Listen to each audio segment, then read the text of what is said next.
Muito obrigado. Quero começar por agradecer desde já o convite, é com muito gosto que aqui estou. Portanto, eu vou falar então em impactos da mudança climática em culturas perenes, com a apresentação de alguns estudos de caso e respectivas estratégias de adaptação. Quero começar por dizer que parte portanto, do que aqui vou falar está inserido em dois grupos operacionais, novas práticas em olivais de sequeiro e EGIS, bem como no projeto de investigação AgriFood 21. Portanto, eu vou esquematizar a minha apresentação em 3 pontos, uma breve abordagem à crise climática, alguns efeitos, particularmente de 2 tipos de stress que estão mais em voga no âmbito das alterações climáticas, o déficit hídrico e o stress térmico, e então apresentar numa terceira parte as estratégias para aumentar a resiliência, com a apresentação de alguns casos de estudo. Ora, nos últimos anos vemos sucessivas notícias, eu diria, não diria com caráter diário, mas com caráter bem frequente, deste tipo de notícias que saem em importantes jornais públicos, Jornal de Notícias, Expresso, etc. Como estas, seca pode vir a ser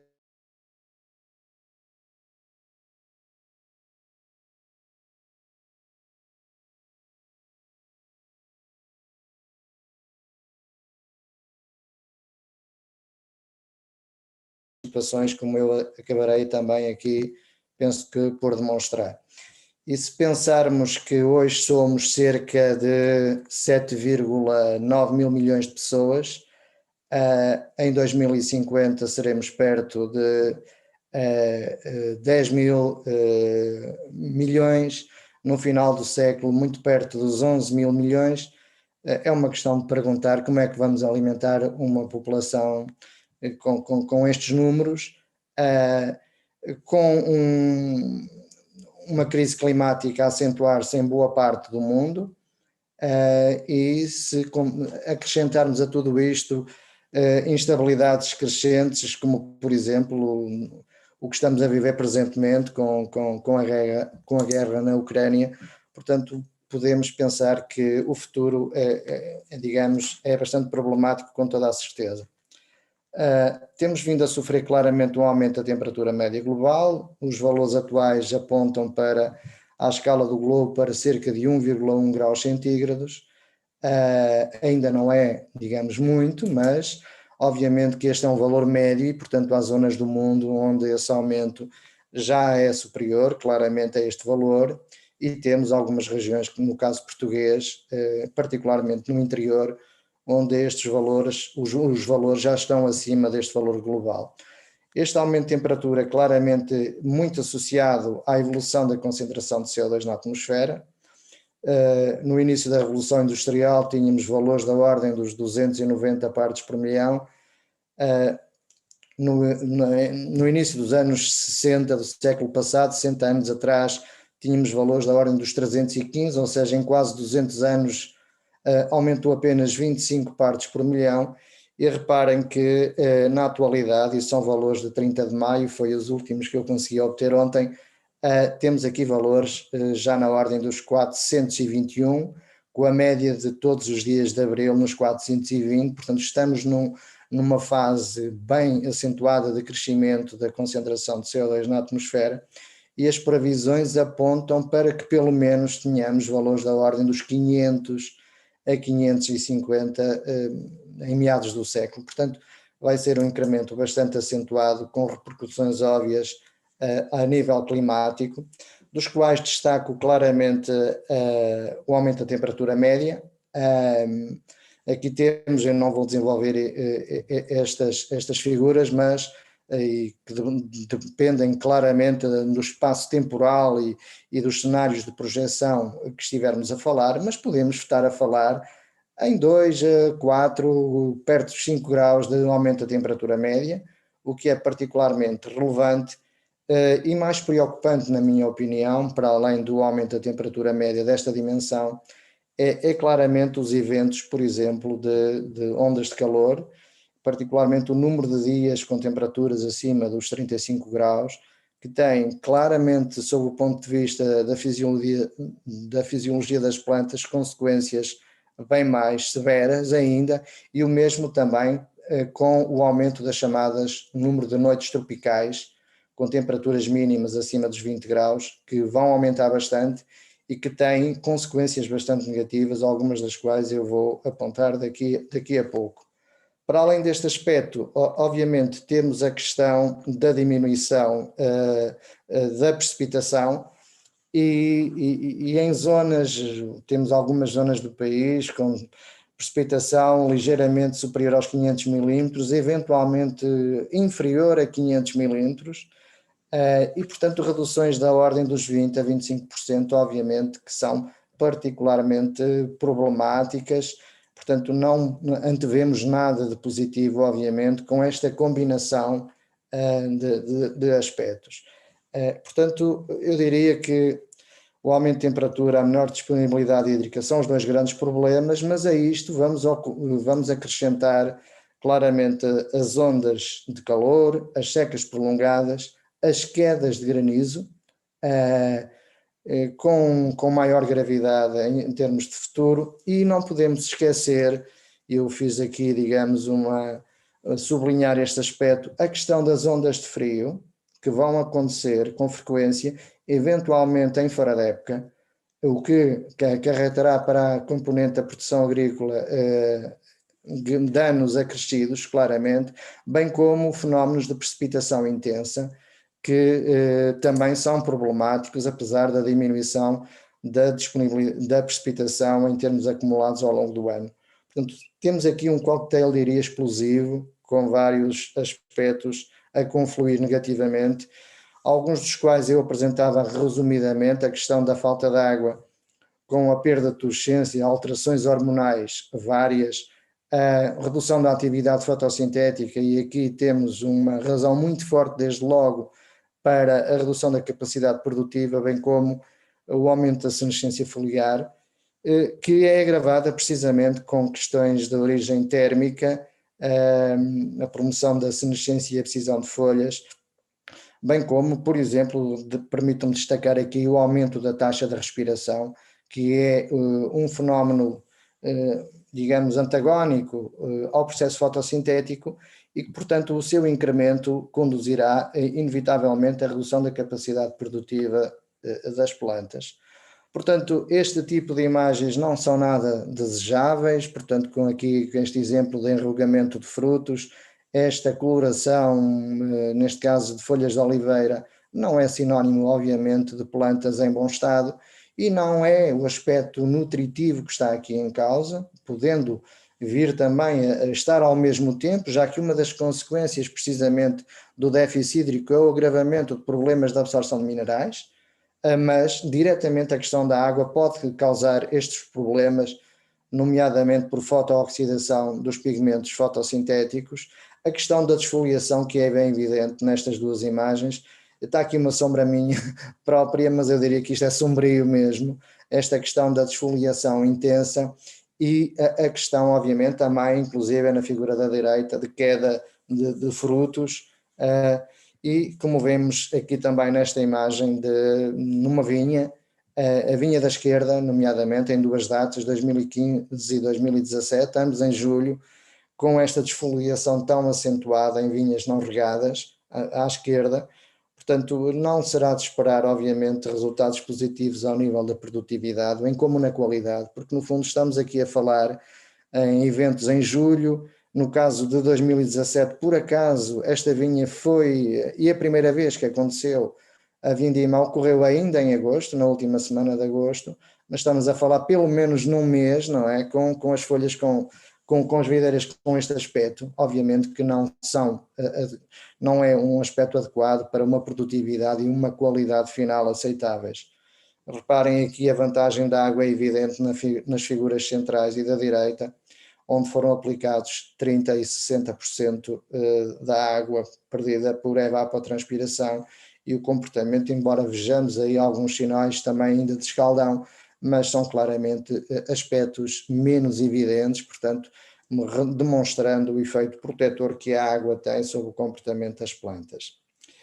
Eventos como este, aqui em vinha e em espécies fruteiras associadas a granizo, que acontece com alguma frequência, por exemplo, na região do Douro, nas regiões produtoras de maçãs, por exemplo, em Carrasé de Anciães ou a Lamego, por exemplo, é muito frequente este tipo de situações e que terão tendência para aumentar em termos de intensidade no futuro próximo.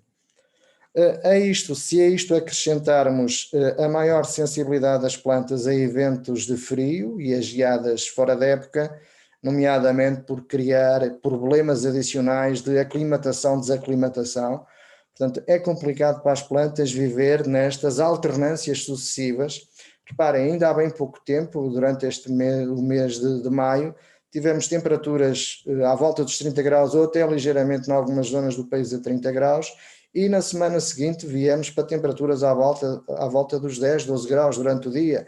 Portanto, esta alternância tremenda de temperaturas é particularmente negativa, com reajustes sucessivos do metabolismo das plantas, e obviamente isso tem consequências negativas para a sua produtividade.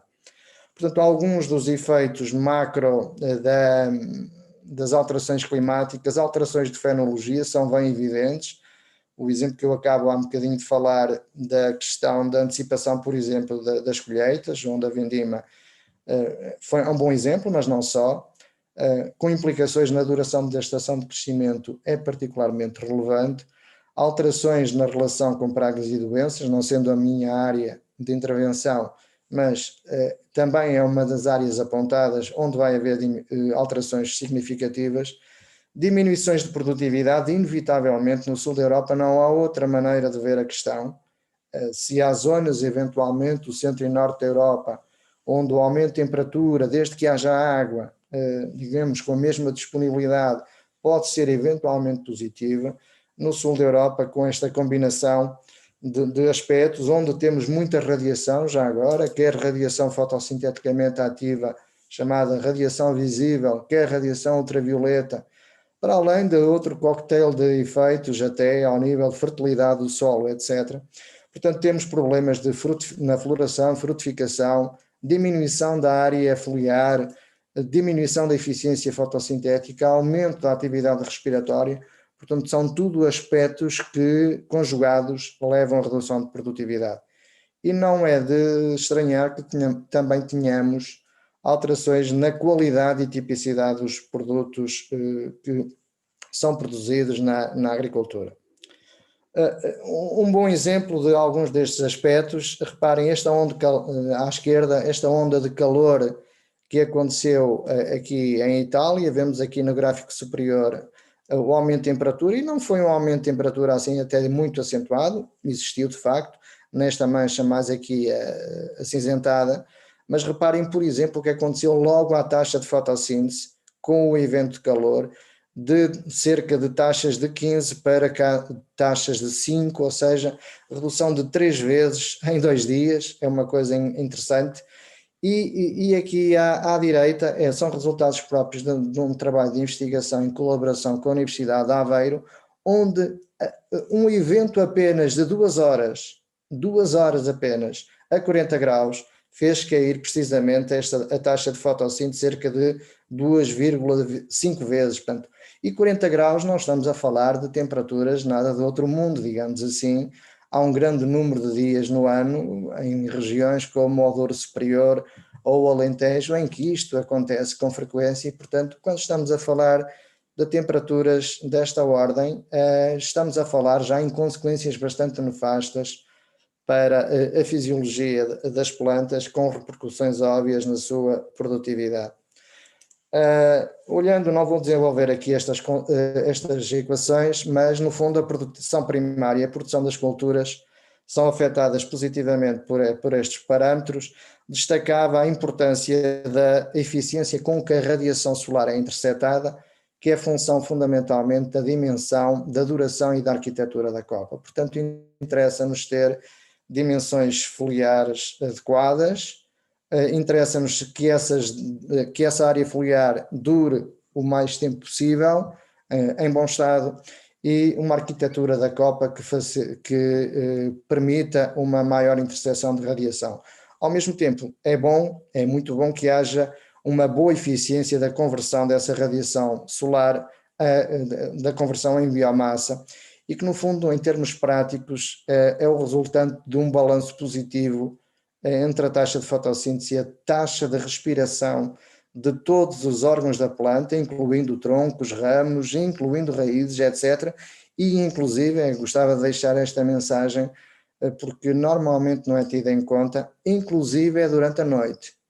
Portanto, tudo o que acontece à noite, nomeadamente a atividade respiratória, acaba por ser relevante para diminuir a capacidade produtiva das plantas, e já estão a antecipar então, até pelo que eu disse antes, que precisamente o aumento da temperatura noturna, que está a ser até mais nítida do que o aumento das temperaturas durante o dia, acaba de ser particularmente negativa para a produtividade, desde logo pelo aumento da taxa de respiração que ocorre durante a noite. E se a isso somarmos também o aumento da taxa de transpiração noturna, este é um aspecto que eventualmente alguns dos que me estão a ouvir podem não estar bem cientes, porventura terão aprendido que na maioria das situações os estomas estarão fechadas à noite e portanto que as plantas não transpiram durante a noite. Isso não é verdade para todas as situações, jamais, não é assim hoje.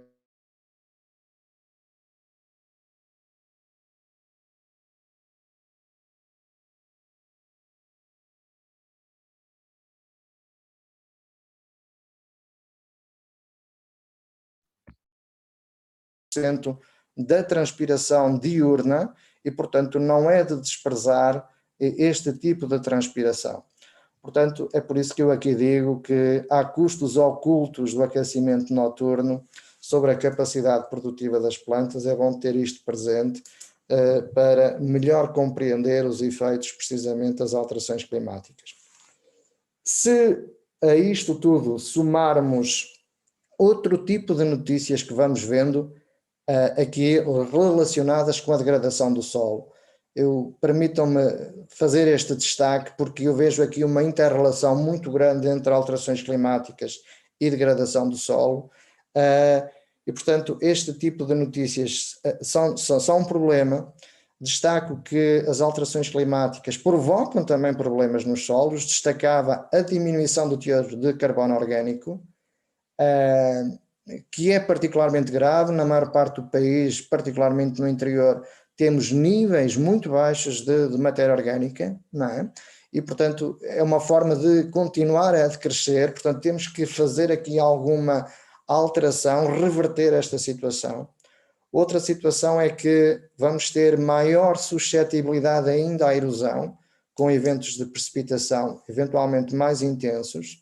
E, portanto, este tipo de imagens que aqui temos à esquerda não são para ver, desejavelmente não é isto que se pretende, todos estes sulcos aqui criados em solo nu. Portanto, deixo já aqui antever, obviamente, que solo nu não me parece ser a solução por várias razões para resolvermos desde logo o problema da produção agrícola em plantas perenes, e obviamente também para não é uma medida para contrariar com certeza os efeitos das alterações climáticas. Este número da direita é particularmente também relevante, são dados oficiais da União Europeia, onde cerca de 970 milhões de toneladas de solos são perdidos na Europa. E a Europa, o continente da ciência, do desenvolvimento económico, não é? Portanto, eu diria que é possível reverter algumas destas situações, e se pensarmos que 1 centímetro de solo pode demorar mais de 100 anos a formar-se e que às vezes em poucas horas são perdidas, portanto é particularmente preocupante esta situação. E, portanto, não é desejável vermos este tipo de notícias.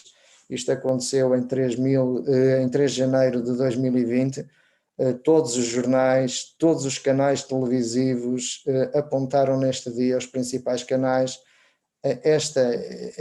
uma reportagem sobre isto. este título estava nos jornais, o Douro está pintado de castanho, sim, e ainda bem.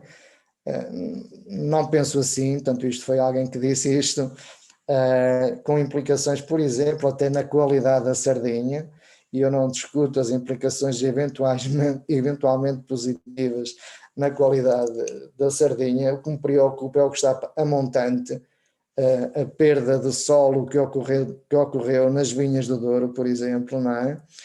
No Alto Douro vinheteiro, portanto, e que confluiu aqui com esta cor horrível. Então eu não posso estar de acordo com a cor castanha do Douro a separar Gaia do Porto, não é?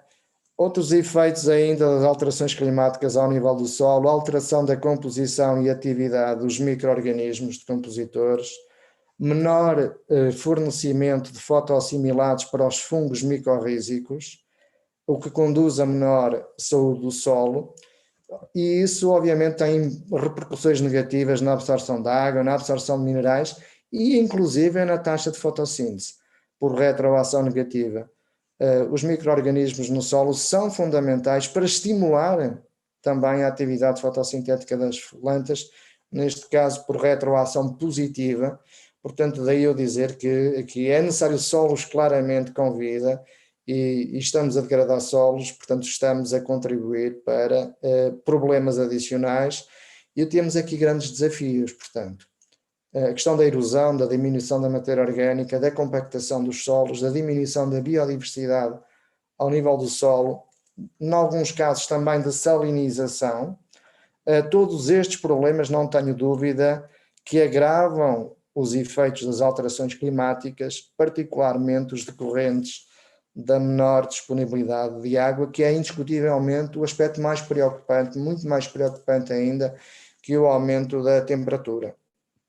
Portanto, esta frase dá 85 anos, reparem, de um ex-presidente americano, não é? Franklin Roosevelt: a nação que destrói o seu solo destrói-se.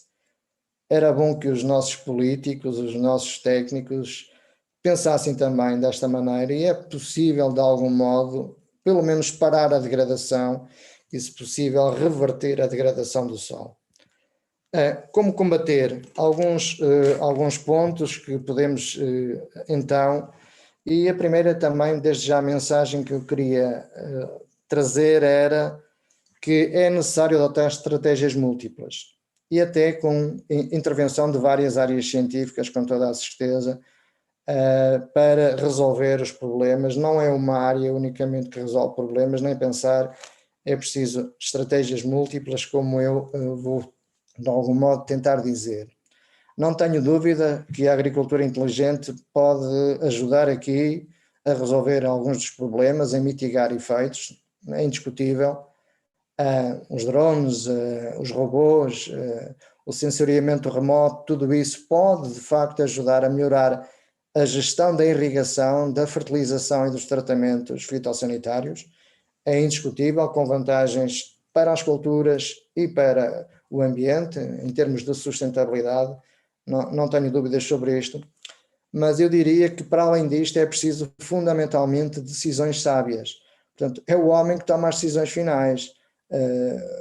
Obviamente que as tecnologias ajudam a tomar decisões mais oportunas, em tempo real, se quisermos, e com outras vantagens associadas, mas é fundamentalmente o homem que depois tem que tomar as decisões, não é? Desde logo, uma das possibilidades é a seleção de variedades. Está claramente demonstrado nas espécies onde foram estudadas algumas variedades, e há muito, mas mesmo muito para fazer neste domínio, que há diferenças significativas, por exemplo, ao nível da perda de água.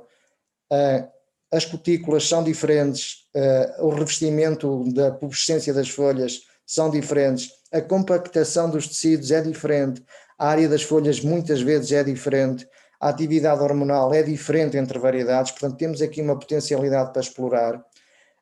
Há também diferenças ao nível da absorção e transporte de água, por exemplo, a proporção de raízes finas, de número e do diâmetro dos vasos xilémicos, são aspectos a explorar.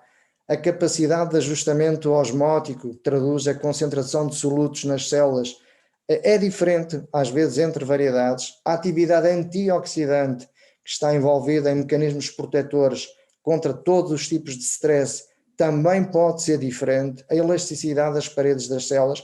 Portanto, temos aqui um manancial vasto que nos pode dar origem a, digamos, a escolhermos as variedades mais adaptadas. O que é necessário é estudos, claramente, e infelizmente, se calhar não se fazem tantos como deveríamos fazer. Basta olharmos, por exemplo, ao que acontece na videira. Temos qualquer coisa como perto de 300 variedades autóctones e, eventualmente, se calhar no país cultivamos 10, temos algum conhecimento sobre meia dúzia delas e, portanto, há aqui um grande manancial a explorar com toda a certeza. Gestão adequada do estado nutritivo é fundamental para induzir proteção e, eventualmente, a aplicação de indutores de proteção, incluindo bioestimulantes. Aqui, muito rapidamente, um resultado é do conhecimento geral que o boro é particularmente importante na nutrição vegetal, em espécies como a oliveira, ou castanheiras, amendoeiras, a vinha, etc. Com certeza que sim, mas reparem, este estudo efetuado em Bragança, em Oliveira, mostra-nos, é engraçado que, obviamente, que o boro é importante em todas as alturas do ano, mas é interessante concluirmos aqui neste trabalho que os melhores resultados que estão expressos aqui neste quadro foram precisamente num evento de frio em que se atingiu uma temperatura mínima de menos 7,1 graus centígrados em Bragança durante essa noite, e em que tivemos um efeito protetor adicional mais relevante do boro precisamente contra o frio. Portanto, e este aspecto demonstra que a nutrição vegetal e, sobretudo, uma nutrição equilibrada nos diferentes nutrientes é particularmente importante para induzir melhor proteção das plantas para viver na adversidade. A questão da calagem é particularmente relevante. Temos, nomeadamente a norte e no centro do país, manchas importantes com pHs bastante ácidos. Em 3 anos, com a correção de um pH de solo de 5,1, apenas com 5 toneladas por hectare, conseguimos aumentar em 48% a produção de azeitona.